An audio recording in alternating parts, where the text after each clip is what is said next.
ఈరోజు ఋషికొండకి సంబంధించి ఎక్కడ చూసినా డిస్కషన్ నడుస్తోంది. ఋషికొండలో ఈ ప్యాలెస్ స్కామా అంటే చాలామంది ప్రశ్నార్థకంగా అడుగుతున్నారు. అట్లాగే వైఎస్ భారతికి గిఫ్ట్ ఇవ్వడానికి జగన్మోహన్ రెడ్డి దీన్ని కన్స్ట్రక్ట్ చేస్తుండగా ప్రభుత్వం పడిపోయిందా దిగిపోయిందా అంటూ కూడా చాలామంది అడుగుతున్నారు. 500 పైగా కోట్లతో దీన్ని తయారు చేశారని, ఇందులో ఉన్నటువంటి 26 లక్షల బాత్ డబ్బు ఉంది ఇందులో అని చెప్తున్నారు.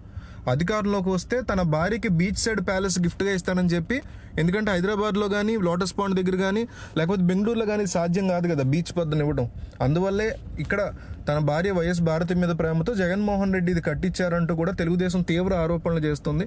అయితే నేనైతే వైఎస్ భారతి కోసం కట్టించారు అనే దాని గురించి నేనేమి కంక్లూడ్ చేయట్లా, కన్ఫర్మ్ చేయట్లా. అట్లాగని స్కామా కాదా అనేది మనం ఒకసారి అబ్జర్వ్ చేస్తే, ఒకసారి ఈ వీడియో కానీ ఇందులో ఉన్నటువంటి ఇటాలియన్ మార్బుల్స్ కానీ టైల్స్ కానీ ఇక్కడ పెట్టినటువంటి ఖర్చు కానీ భారీ ఎత్తున ఇక్కడ ఖర్చు పెట్టిన కేవలం మార్బుల్స్కి ఒక చిన్న సైజు అపార్ట్మెంట్ కట్టేయచ్చు అంటూ చాలామంది మధ్యతరగతి ప్రజలు షాక్కు గురవుతున్నారు. దీని మీద వైసీపీ రకరకాల మాటలు చెప్తూ వచ్చింది. మొదట్లో జగన్మోహన్ రెడ్డి ఉండడానికి ఇది ఒక స్థావరమని, ఆయన ఎలక్షన్ తర్వాత మళ్ళీ గెలుస్తారని, అలా గెలిచిన తర్వాత మళ్ళీ ఆయన వైజాగ్లోనే ఎట్టి పరిస్థితుల్లో తన యొక్క రాజధాని ఉంటుందని చెప్పారు కాబట్టి ఆంధ్రప్రదేశ్ రాజధాని అక్కడ ఉండడానికి నిర్మించుకున్నారు అనేది అర్థమవుతుంది స్పష్టంగా. అయితే ఇక్కడ ప్రజలకి ఏంటి నష్టం దీనివల్ల, ఈయన ఈ లెవెల్లో భవంతి నిర్మించుకోవడం? ఎందుకంటే వీళ్ళు ప్యాలెస్లు కట్టుకోవడానికి వీళ్ళ ముఖ్యమంత్రులను చేయలేం మనం. చంద్రబాబు అనండి, జగన్ అనండి, రేవంత్ అనండి, కేసీఆర్ అనండి, వీళ్ళు ఒక సౌకర్యవంతమైనటువంటి ఇల్లు కట్టుకోవడానికి ఖచ్చితంగా మన సొమ్మును ఖర్చు పెట్టుకోవచ్చు. ఎంత సొమ్మును ఖర్చు పెట్టుకోవచ్చు? ₹1 ఇల్లు కట్టుకోవచ్చు ఒక సీఎం అంటే ఖచ్చితంగా కట్టుకోవచ్చు. లేదు మరి ఛాంబరు 100 పనులు ఉంటాయి కదా, ఇంకొకళ్ళు వస్తారు. ఇప్పుడు ప్రెసిడెంట్ ఆఫ్ ఇండియా వస్తే ఎక్కడ ఉంటాడో అని అడుగుతున్నారు తెలియని వాళ్ళు. అది ఇక్కడ కడతామని ముందు చెప్పలేదుగా. నరేంద్ర మోడీ వస్తే ఎక్కడ ఉంటాడని అడుగుతున్నారు, దానికోసం ఇదని చెప్తున్నారు. అయితే మరి రాష్ట్రపతి ప్రధాని భవనం కోసం ఇదని ఏ రోజు చెప్పలేదుగా. జగన్మోహన్ రెడ్డి ఉండడానికి మాత్రమే ఇక్కడ మేము కడుతున్నాము అని చెప్పారు. అట్లాగే అన్నిటికీ మించి టూరిజం భవనం ఇది అని చాలా క్లియర్గా చెప్పి, కోర్టులకు కూడా టూరిజం భవనం అనే చెప్పారు. కోర్టులకు కూడా జగన్మోహన్ రెడ్డి కోసం కడుతుందని చెప్పలే. అంటే లోపల ఉన్నదాన్ని బయటికి కోర్టు చూపించమని అడగదు కాబట్టి కోర్టులకు కూడా వీళ్ళు అబద్ధాలు చాలా స్వచ్ఛందంగా చెప్పి ప్రజలకి దూరంగా పెట్టి, ఇనప కంచెలు ముళ్ళ కంచెలు పెట్టి, జగన్మోహన్ రెడ్డి తాలూకా చుట్టాలు వాళ్ళు వస్తే వాళ్ళని అలౌ చేస్తూ, లేకపోతే వేరే వాళ్ళని ఎవరిని అలౌ చేయకుండా రాష్ట్రపతి భవనం అని, ప్రధానమంత్రి భవనం అని ఇప్పుడు కాకమ్మ కబుర్లు చెప్తున్నారు. జగన్మోహన్ రెడ్డి భార్య తరఫున దూరపు బంధువులు వెళ్తే అక్కడ ప్రార్థనలు చేశారని, అట్లాగే హిందూ మతాలకు సంబంధించిన ప్రార్థనలు కూడా ఇక్కడ జరిగాయని చెప్తున్నటువంటి వాళ్ళు ఈరోజు ఇట్లా అబద్ధాలు చెప్పాల్సినటువంటి అవసరమే ఉంది. జగన్మోహన్ రెడ్డి యొక్క ఫ్యామిలీ ఉండడానికి ఖచ్చితంగా ఒక మంచి ప్లేస్ ఉండాలి. దానికి 2 కోట్లు ఖర్చు పెట్టి కట్టుకోవడం వేరు. అట్లా కాకుండా రాష్ట్రపతి లేకపోతే ప్రధానమంత్రి వస్తారంటే దానికి కూడా కట్టుకోవచ్చు. మొత్తం కలిపి ఒక 20 కోట్లలో శుభ్రంగా ఒక మంచి భవన నిర్మాణం చేసుకోవచ్చు. వీళ్ళందరూ దేవీ దేవతలు కాదు కదా, ప్రపంచం నుంచి దిగి రాలేదు కదా. మోడీ సొమ్ముతోనో, జగన్ సొమ్ముతోనో, చంద్రబాబు సొమ్ముతోనో కట్టుకోవాలనిపిస్తే భవంతులు పెద్దవి కట్టుకోండి. ప్రజల సొమ్ముతో మీరు కట్టుకోవడానికి వీలు లేదు. కట్టుకున్న తర్వాత మీరు దొరికిపోతే దాన్ని కవరింగ్ చేయకండి. ఆఫీసర్ల కోసం అని ఒక ఎదవ, లేకపోతే మోడీ వస్తాడు రాష్ట్రపతి కోసం కట్టాడని ఇంకొక ఎదవ, ఇట్లా సిగ్గు సరం లేకుండా ఇలాంటివి కూడా కవర్ చేసుకోకండి. అది జగన్ పార్టీ కావచ్చు, చంద్రబాబు పార్టీ కావచ్చు, ఎవరు చేశారని తర్వాత సంగతి. మా సొమ్ముని తీసుకెళ్లి మీరు అక్కడ కట్టారు, మా సొమ్ముతో కడుతున్నారు ఇవన్నీ.